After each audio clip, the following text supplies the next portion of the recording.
ನಮಸ್ಕಾರ ಆತ್ಮೀಯ ಸ್ನೇಹಿತರೆ, ಮತ್ತೊಮ್ಮೆ ಎಜುಕ್ರಿಯೇಟಿವಿಟಿ ಯೂಟ್ಯೂಬ್ ಚಾನಲ್ಗೆ ಸ್ವಾಗತ ಸುಸ್ವಾಗತ. 2024ರಲ್ಲಿ ವಸತಿ ಶಾಲೆಯ ಒಂದು ಶಿಕ್ಷಕರ ನೇಮಕಾತಿಗೆ ಟಿಇಟಿ ಪರೀಕ್ಷೆಯನ್ನು ಅರ್ಹತೆಯನ್ನಾಗಿ ರೂಪಿಸಿದರು. ಇನ್ನು ಅದೇ ರೀತಿಯಾಗಿ ಮತ್ತೆ ಮುಂಬರುವ ಹೈಸ್ಕೂಲ್ ಶಿಕ್ಷಕರಿಗೆ ಅಂದ್ರೆ HSTR ಕೂಡ ಟಿಇಟಿಯನ್ನ ಕಡ್ಡಾಯವಾಗಿ ಮಾಡ್ತಾರ ಅನ್ನೋದು ಅನೇಕ ವಿದ್ಯಾರ್ಥಿಗಳ ನಿಗೂಢವಾದ ಪ್ರಶ್ನೆ ಆಗ್ಬಿಟ್ಟೈತಿ. ಇಲ್ಲಿ ವಿದ್ಯಾರ್ಥಿಗಳು ಗಮನಿಸಬೇಕಂತಂದ್ರೆ ಏನಪ್ಪಾ ಅಂತಂದ್ರ, ವಸತಿ ಶಾಲೆಗೆ ಟಿಇಟಿ ಕಡ್ಡಾಯ ಇರಲಿಲ್ಲ ಮೊದಲಿಗೆ. ತದನಂತರ C&R ರೂಲ್ ಬದಲಾವಣೆ ಆಯಿತು. ಇನ್ನು HSTR ಕೂಡ ಟಿಇಟಿ ಇಟ್ಟಿಲ್ಲ, ಬಟ್ ಮುಂಬರುವ ಒಂದು C&R ರೂಲ್ ನೇಮಕಾತಿಯೊಳಗಡೆ ಟಿಇಟಿ ಕಡ್ಡಾಯ ಇಡ್ತಾರ ಅನ್ನೋದು ವಿದ್ಯಾರ್ಥಿಗಳ ಒಂದು ಸಣ್ಣ ಸಮಸ್ಯೆ ಆಗ್ಬಿಟ್ಟೈತಿ. ಸೊ ಯಾಕೆ ಮತ್ತು ಹೇಗೆ ಮತ್ತು ಯಾವಾಗ HSTRಗೆ ಟಿಇಟಿ ಪರೀಕ್ಷೆಯನ್ನ ಇಡ್ತಾರ ಅನ್ನುವಂತಹ ವಿಚಾರವನ್ನ ಈ ಒಂದು ವಿಡಿಯೋದಲ್ಲಿ ಚರ್ಚೆ ಮಾಡ್ತೀನಿ. ನೀವೇನಾದ್ರೂ ಫಸ್ಟ್ ಟೈಮ್ ಎಜುಕ್ರಿಯೇಟಿವಿಟಿಗೆ ಭೇಟಿ ಕೊಡ್ತಾ ಇದ್ದೀರಾ ಅಥವಾ ಈ ಕೂಡಲೇ ಸಬ್ಸ್ಕ್ರೈಬ್ ಮಾಡ್ಕೊರಿ. ಮುಂಬರುವ ಎಲ್ಲ ವಿಡಿಯೋಗೆ ನೀವು ಅಪ್ಡೇಟ್ ಆಗಿರಿ ಅಂತ ಹೇಳ್ತಾ ವಿಡಿಯೋನ ಸ್ಟಾರ್ಟ್ ಮಾಡೋಣ. ಆದ್ಮೇಲೆ ಟಿಇಟಿ ಪರೀಕ್ಷೆ ಅಂತಂದ್ರೆ ಎಲ್ಲರಿಗೂ ಕೂಡ ಈಗ ಬಹಳ ಒಂದು ಹಬ್ಬದಲ್ಲಿ ಊಟವನ್ನು ಸೇಯುವ ಹಾಗೆ ಅಂತ ಹೇಳ್ಬೋದು. ಯಾಕಂದ್ರೆ ಬಹಳ ವಿದ್ಯಾರ್ಥಿಗಳು ಕೊನೆಯ 2024ರಲ್ಲಿ ನಡೆದಂತಹ ಟಿಇಟಿ ಪರೀಕ್ಷೆ 1,40,40,000 ಅಭ್ಯರ್ಥಿಗಳಲ್ಲಿ ಕೇವಲ 10ರಿಂದ 14,000 ಅಭ್ಯರ್ಥಿಗಳು ಪಾಸ್ ಆಗಿದ್ದಾರೆ. ಸೊ ಹೀಗಾಗಿ ಅದರ ಹಿಂದೆನೂ ಕೂಡ ಪಾಸ್ ಆಗಿದ್ದಾರೆ. ಬಟ್ 2024ರ ಟಿಇಟಿ ಪರೀಕ್ಷೆ ಬಹಳ ಕಷ್ಟವಾಗಿತ್ತು. ಸೊ ಹೀಗಾಗಿ ಮತ್ತೊಂದ್ಸಲ ಟಿಇಟಿ ಪರೀಕ್ಷೆಗೆ ವೇಟ್ ಮಾಡ್ತಾ ಇದ್ದಾರೆ. ಇಲ್ಲಿ ಇನ್ನೊಂದು ವಿಶೇಷತೆ ಏನಂತಂದ್ರೆ, ಇಲ್ಲಿ ಹೈಸ್ಕೂಲ್ ಶಿಕ್ಷಕರಿಗೆ ಆಗಿರ್ಬಹುದು, ಇಲ್ಲಿ ಮತ್ತು ಪದವೀಧರ ಶಿಕ್ಷಕರಾಗಿರ್ಬಹುದು, ಅಂದ್ರೆ 6ರಿಂದ 8ನೇ ತರಗತಿ ಶಿಕ್ಷಕರಾಗಿರ್ಬಹುದು, ಇಲ್ಲಿ ಕ್ರೈಸ್ತ ಶಾಲೆಯ ಅಂದ್ರೆ ವಸತಿ ಶಾಲೆಯಲ್ಲಿ ಬರುವಂತಹ ಅಂಬೇಡ್ಕರ್ ಮತ್ತು ಕಿತ್ತೂರಾಣಿ ಚೆನ್ನಮ್ಮ ಮತ್ತೆ ಮೊರಾರ್ಜಿ ದೇಸಾಯಿ ಇವೆಲ್ಲ ಉಳಿದಂತಹ ವಸತಿ ಶಾಲೆಗೆ ಕೂಡ ಟಿಇಟಿ ಪರೀಕ್ಷೆ ಕಡ್ಡಾಯವಾಗಿ ಕೇಳ್ತಾ ಇದ್ದಾರೆ. ಅದು ಹೋಗ್ಲಿ, ನೀವೇನಾದ್ರೂ ನಾನು ಪ್ರೈವೇಟ್ ಸೆಕ್ಟರ್ ಅಲ್ಲಿ ಕೂಡ ಶಿಕ್ಷಕರಾಗ್ತೀನಿ ಅಂತಂದ್ರೆ ಟಿಇಟಿ ಪಾಸ್ ಆಗಿದ್ದೀನ ನಿಮ್ದು ಅಂತ ಕೇಳ್ತಾ ಇದಾರೆ. ಸೊ ಟಿಇಟಿ ಪರೀಕ್ಷೆ ಇಲ್ಲಿ ಬಹಳ ಮುಖ್ಯ ಪಾತ್ರವನ್ನು ವಹಿಸ್ತಾ ಇದೆ. ನೀವು ಅದಕ್ಕೆ ಒಂದ್ ಸ್ವಲ್ಪ ಒತ್ತು ಕೊಡ್ಬೇಕಾಗ್ತೈತಿ. ಒತ್ತು ಕೊಡ್ಬೇಕಂದ್ರೆ ಬಹಳ ಅದೇನು ದೊಡ್ಡ ಮಹಾನ್ ಕೆಲಸ ಅಂತ ನಾವೇನ್ ಮಾಡ್ತಾ ಇಲ್ಲ. ಜಸ್ಟ್ ಅರ್ಹತಾ ಪರೀಕ್ಷೆ ಆಗಿರೋದ್ರಿಂದ ಚೆನ್ನಾಗಿ ಸ್ಕೋರ್ ಕೂಡ ಮಾಡ್ಬೇಕಾಗ್ತೈತಿ. ಅದ್ರ ಸ್ಕೋರ್ ಅನ್ನ ನಾವು GPSR ಅಲ್ಲಿ ಕನ್ಸಿಡರ್ ಮಾಡೋದನ್ನ ನೋಡಿದೀವಿ. ಇನ್ನು ನಿಮಗೆ HSTR ಅಲ್ಲಿ ಕೂಡ ಅದ್ರ ಸ್ಕೋರ್ ಅನ್ನ ಕನ್ಸಿಡರ್ ಮಾಡ್ತಾರ ಅನ್ನೋದು ಬಹಳ ವಿದ್ಯಾರ್ಥಿಗಳ ಒಂದು ಗೊಂದಲಕ್ಕೆ ಕೂಡ ಈಡಾಗಿದೆ. ಇಲ್ಲಿ HSTR ಯಾಕೆ ಒಂದು ಟಿಇಟಿ ಪರೀಕ್ಷೆಯನ್ನು ಇಡ್ತಾರ ಅಂತ ನೋಡೋದಾದ್ರೆ, ಅಫ್ಕೋರ್ಸ್ ಒಂದು ಗುಣಮಟ್ಟವನ್ನ ಕಾಪಾಡ್ಕೊಳ್ಳಿಕ್ಕಂತೂ ಟಿಇಟಿ ಪರೀಕ್ಷೆನ ಇಡ್ತಾರ. ಇನ್ನೊಂದು ವಿಚಾರ ಏನಂತಂದ್ರೆ, ಇವಾಗ ಕಾಂಪಿಟೇಷನ್ ಸ್ಪರ್ಧಾತ್ಮಕತೆ ಅಂತ ಬಂದಾಗ ವಿತೌಟ್ ಟಿಇಟಿ ಇಲ್ಲದೆ ಪಾಸ್ ಆದವರು ಬಹಳ ಜನ ಇರ್ತಾರೆ. ಆಲ್ಮೋಸ್ಟ್ ಆಗಿ ಎಲ್ಲರೂ ಇರ್ತಾರೆ. ಸೊ ಅವರೆಲ್ಲರೂ ಸಿಇಟಿಗೆ ಅಟೆಂಡ್ ಆಗಬಾರ್ದು. ಮತ್ತು ಅದರಲ್ಲಿ ಕ್ವಾಲಿಟಿ ಇರುವಂತಹ ಶಿಕ್ಷಕರು ಡೈರೆಕ್ಟ್ ಆಗಿ ಸಿಇಟಿಗೆ ಬರಲಿ ಅನ್ನೋ ಸಂಬಂಧ ಸೊ ಅವರು ಏನ್ ಮಾಡ್ತಾರೆ, ಆಲ್ಮೋಸ್ಟ್ ಆಗಿ ಒಂದು ಟಿಇಟಿ ಪರೀಕ್ಷೆಯನ್ನು ಇಡುವಂತಹ ಇನ್ನೊಂದು ವಿಚಾರ ಇದೆ. ಇನ್ನೊಂದು ಅಂಶ ಏನಂತಂದ್ರ, ಇವಾಗ ಪ್ರತಿಯೊಂದು ನಾವು ರಾಜ್ಯವನ್ನು ನೋಡಿದಾಗ ಟಿಇಟಿ ಪರೀಕ್ಷೆ ಇವನ್ ಹೈಸ್ಕೂಲ್ ಶಿಕ್ಷಕರು ಕೂಡ ಕಡ್ಡಾಯವಾಗಿಬಿಟ್ಟೈತಿ. ಸೊ ಅದಕ್ಕೋಸ್ಕರನೇ ಮುಂಬರುವ HSTR ನೇಮಕಾತಿ ಒಳಗಡೆ ಟಿಇಟಿ ಪರೀಕ್ಷೆಯನ್ನ ಕಡ್ಡಾಯವಾಗಿ ಇಡ್ತಾರ, ಅರ್ಹತೆಯನ್ನಾಗಿ ಇಡ್ತಾರ. ನೀವು ಇದನ್ನ ಪಾಸ್ ಆಗ್ಲಿರ್ಬೇಕಾಗ್ತೈತಿ. ಮತ್ತೆ ಜೊತೆಗೆ ಒಂದು 20% ಆದ್ರೂ ಕೂಡ ಸ್ಕೋರ್ ಅನ್ನು ಕನ್ಸಿಡರ್ ಮಾಡುವಂತಹ ಒಂದು ವಿಶಿಷ್ಟತೆಯನ್ನ ಎದುರಾಗಿದೆ ಅಂತ ಹೇಳ್ಬಹುದು. ಆಮೇಲೆ ಇದ್ರ ಜೊತೆಗೆ ಲಾಸ್ಟ್ ಟೈಮ್ 2015 ಮತ್ತು 16 ಸಾಲಿನ ಒಳಗಡೆ ನೇಮಕಾತಿ ಆಯ್ತಲ್ಲ, ಅದರಲ್ಲಿ ಬ್ಯಾಕ್ ಸ್ಕೋರ್ ಅನ್ನು ಕೂಡ ಕನ್ಸಿಡರ್ ಮಾಡಿದ್ರು. ಓಕೆ ಅಂತಂದ್ರೆ ನಿಮ್ಮ ಡಿಗ್ರಿ ಆಗಿರ್ಬೋದು ಮತ್ತು BEd ಆಗಿರ್ಬೋದು, ಈ ಬಾರಿ ಅವುಗಳನ್ನು ಕೈಬಿಟ್ಟು ನಿಮ್ಮ ಟಿಇಟಿ ಪರೀಕ್ಷೆದು ಮತ್ತು ಜೊತೆಗೆ ಸಿಇಟಿ ಪರೀಕ್ಷೆದನ್ನ ಕನ್ಸಿಡರ್ ಮಾಡುವಂತಹ ಸಂಭವ ಇದೆ. ಬಟ್ ಅದಾಗೂ ಕೂಡ C&R ರೂಲ್ ಕೂಡ ಇನ್ನು ಬದಲಾವಣೆ ಆಗ್ತಾ ಇದೆ. ಬಟ್ ಟಿಇಟಿ ಪರೀಕ್ಷೆಯನ್ನು ಅರ್ಹತಾ ಪರೀಕ್ಷೆಯನ್ನಾಗಿ ಅಂದ್ರೆ ಅರ್ಹತೆಯನ್ನಾಗಿ ಕೂಡ ಇಡುವಂತಹ 80% ಸಾಧ್ಯತೆಗಳು ಹೆಚ್ಚಿಗೆ ಇದಾವ. ನೀವು ಟಿಇಟಿ ಕೂಡ ಪ್ರಿಪರೇಷನ್ ಮಾಡಿ.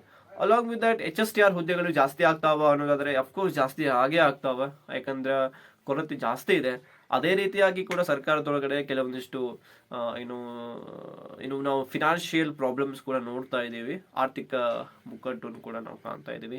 ಬೆಲೆಗಳ ಏರಿಕೆ ಆಗಿರ್ಬೋದು, ಮತ್ತೆ ಸಾಮಾನ್ಯವಾಗಿ ಈಗ ಆಲ್ರೆಡಿ ಗೆಸ್ಟ್ ಟೀಚರ್ಸ್ ಅನ್ನು ಏನು ವರ್ಕ್ ಮಾಡ್ತಿದ್ರೆ ಅವ್ರಿಗೆ ಸ್ಯಾಲರಿ ಬರ್ದೇ ಇರುವಂತದ್ದಾಗಿರ್ಬೋದು. ಸೊ ಎಲ್ಲ ಸಮಸ್ಯೆಗಳಿದಾವೆ. ಈ ಸಮಸ್ಯೆಗಳ ನಡುವೆ ಕೂಡ ಸರ್ಕಾರ ಮುಂದೆ ಬಂದು ನೇಮಕಾತಿಯನ್ನು ಮಾಡ್ಲಿಕ್ಕೆ ಬರ್ತಾ ಇದೆ. ಬಟ್ ಇಲ್ಲಿ ಒಂದು ತೊಡಕು ಆಗಿರೋದು ಒಂದು ಒಳ ಮೀಸಲಾತಿಯ ತೊಡಕು ಅಂತ ಹೇಳ್ಬೋದು. ಒಳ ಮೀಸಲಾತಿ ಸಾಮಾನ್ಯವಾಗಿ ಇನ್ನೊಂದು 2ರಿಂದ 3 ತಿಂಗಳೊಳಗೆ ಮುಗಿಯುವಂತಹ ಸಂಭವ ಬಹಳ ಇದೆ. ಬಟ್ ಹೇಳಿಕ್ ಬರಂಗಿಲ್ಲ. ಯಾಕಂದ್ರೆ ಮೀಸಲಾತಿ ಅಂದಾಗ ಸೊ ಹೆಚ್ಚಿಗೆ ಸಮಯವನ್ನು ತೆಗೆದುಕೊಳ್ಳುವಂತಹ ಕಾಲಾವಕಾಶನೂ ಇದೆ. ಸೊ ಹೀಗಾಗಿ ಇಲ್ಲಿ ಏನು ಕ್ಯಾಬಿನೆಟ್ ಅಪ್ರೂವಲ್ ಕೊಡಬೇಕಾಗ್ತೈತಿ, ಅದನ್ನ ಮತ್ತೆ ಅನುಮೋದನೆಯಾಗಿ ಅಂದರೆ ಒಂದು ಕಾನೂನು ಅನುಮೋದನೆಯಾಗಿ ಮಾಡಬೇಕಾಗ್ತೈತಿ. ಸೊ ಇವೆಲ್ಲ ಚರ್ಚೆ ಮತ್ತು ಪರಸ್ಪರ ಚರ್ಚೆ ಬಹಳ ಅವಕಾಶ ಇರೋದ್ರಿಂದ ಸ್ವಲ್ಪ ಲೇಟ್ ಆಗ್ತೈತಿ. ಇದಾದ್ಮೇಲೆ ಮೊದಲ ಬಾರಿಗೆ ನಿಮ್ಗೆ ಮೊದಲಿಗೆ ನೇಮಕಾತಿ ಸಿಗೋದು PU ಕಾಲೇಜ್ ಲೆಕ್ಚರ್ಸ್ ಸಿಗುತ್ತೆ ಅಂತ ಹೇಳ್ತೀನಿ ನಾನು. ಸೊ ತದನಂತರ ನಿಮಗೆ ನಾವು ಸಿಗೋದು PSTR ಮತ್ತು ಅದೇ ರೀತಿಯಾಗಿ ಹೈಸ್ಕೂಲ್ ಮತ್ತು GPSTRಗೆ ಕೊನೆಯ ಅವಕಾಶ ಸಿಗ್ಬೋದು ಅಂತ ನಾನು ಕೇಳ್ಪಟ್ಟಿದ್ದೀನಿ. ಬಟ್ ಆದರೆ ಮೊದಲಿಗೆ PU ಕಾಲೇಜ್ ಲೆಕ್ಚರ್ದ ಒಂದು ಕನ್ಫರ್ಮ್ ಆಗ್ತೈತಿ. ಅದಾದಮೇಲೆ ನಿಮಗೆ PSTR ಮತ್ತು HSTR ಈ ರೀತಿ ಸಿಗ್ತೈತಿ. ಇನ್ನು ಅದರ್ ಥಿಂಗ್ ದಟ್ ಇವನ್ ವಸತಿ ಶಾಲೆ ಕೂಡ ನಿಮಗೆ ಅವಕಾಶ ಇದೆ. ವಸತಿ ಶಾಲೆಗಳು ಕೂಡ ನೀವು ಶಿಕ್ಷಕರಾಗುವುದು ಇವಾಗಿಂದಲೇ ತಯಾರಿ ನಡೆಸಿ, ಒಂದು ಒಳ್ಳೆಯ ಅವಕಾಶ ಇದೆ ನಿಮಗೆ. ನೀವು ಈ ಅವಕಾಶವನ್ನು ಮಿಸ್ ಮಾಡ್ಕೋಬೇಡಿ. ಬಹಳ ವಿದ್ಯಾರ್ಥಿಗಳ ಒಂದು ಪ್ರಶ್ನೆ ಅಂತಂದ್ರೆ ನೋಟಿಫಿಕೇಶನ್ ಯಾವಾಗ ಆಕೈತಿ ಅಂತ.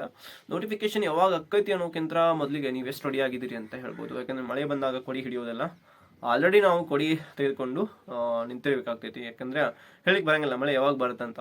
ಸೊ ಹೀಗಾಗಿ ಕೆಲವೊಂದಿಷ್ಟು ನಾವು ಅಂದಾಜು ಮಾಡ್ಲಿಕ್ಕಾಗಲ್ಲ, ಗೆಸ್ ಮಾಡ್ಲಿಕ್ಕಾಗಲ್ಲ. ಸೊ ಹೀಗಾಗಿ ನಾವು ರೆಡಿ ಆಗಿಟ್ಟಿದ್ರೆ, ಸೊ ನಾವು ಆಲ್ರೆಡಿ ಪ್ರಿಪೇರ್ ಆಗಿ ನಿಂತಿದ್ರೆ ಅಫ್ಕೋರ್ಸ್ ನಾವು ಅಪಾರ್ಚುನಿಟಿಯನ್ನು ಒಂದು ದಿ ಬೆಸ್ಟ್ ಅಪಾರ್ಚುನಿಟಿಯನ್ನಾಗಿ ನಾವು ಕನ್ವರ್ಟ್ ಮಾಡ್ಬೋದು. Otherwise it is just opportunity for me, it is just experience for me ಅಂತಂದು ನಾವು ಮುಂದೆ ಹೋಗುವಂಥ ಅವಕಾಶ ಇದಾವ. ನೀವೆಲ್ಲ ಚೆನ್ನಾಗಿ ಓದ್ತಾ ಇದ್ದೀರಿ ಅಂದ್ಕೊಳ್ತಾ ಇದ್ದೀನಿ. ಮತ್ತು ನಿಮ್ಗೆ ಯಾವುದೇ ಓದುವಂತಹ ಸಮಯದೊಳಗೆ ಬಂದಂತಹ ಸಮಸ್ಯೆಯನ್ನು ದಯವಿಟ್ಟು ಕಮೆಂಟ್ ಬಾಕ್ಸಲ್ಲಿ ಕಮೆಂಟ್ ಮಾಡಿ. Otherwise you can join my WhatsApp group and then you can also join my Telegram group also. both the official social medias link will given in the description box. And along with that ನೀವು ಮಾಡಬೇಕಾಗಿದ್ದು ಇಷ್ಟ, starting notes ಮಾಡಲಿಕ್ಕೆಲ್ಲ ಹೋಗಬೇಡಿ. ಮೊದಲಿಗೆ ಶಾಲಾ ಶಿಕ್ಷಣ ಪಠ್ಯವನ್ನು ಮುಗಿಸಬೇಕಾಗ್ತೈತಿ. School text ಬುಕ್ಸ್ಗಳನ್ನು, ಯಾವುದೇ ನೋಟ್ಸ್ಗಳನ್ನು ಹೊರಗಿಂದ ಓದಬೇಡಿ. Starting 6 to 12th ಬುಕ್ಸ್ಗಳನ್ನು ಓದಿ. ಅದು ನನ್ನ ಒಂದು ಕೋರಿಕೆ ಮತ್ತು ಆಶೆ ಮತ್ತು ಅಭಿಲಾಷೆ ಅಂತಲೇ ಹೇಳ್ಬೋದು. ಅದಕ್ಕೋಸ್ಕರನೇ ಅದರ್ ಥಿಂಗ್ ದ್ಯಾಟ್ ಒಂದು ಒಳ್ಳೆ ಸ್ಟ್ಯಾಂಡರ್ಡ್ ಟೆಕ್ಸ್ಟ್ ಬುಕ್ಕನ್ನು ಮೇಂಟೈನ್ ಮಾಡಿ. ಅದರ್ ಥಿಂಗ್ ದ್ಯಾಟ್ ಜಾಸ್ತಿ ರಿವಿಷನ್ಸ್ ಮಾಡಿ. ಎಷ್ಟಾಗುತ್ತಲ್ಲ ಒಂದು 7, 8, 9 ಟೈಮ್ಸ್ ರಿವಿಷನ್ ಮಾಡಿ. I will definitely get the success.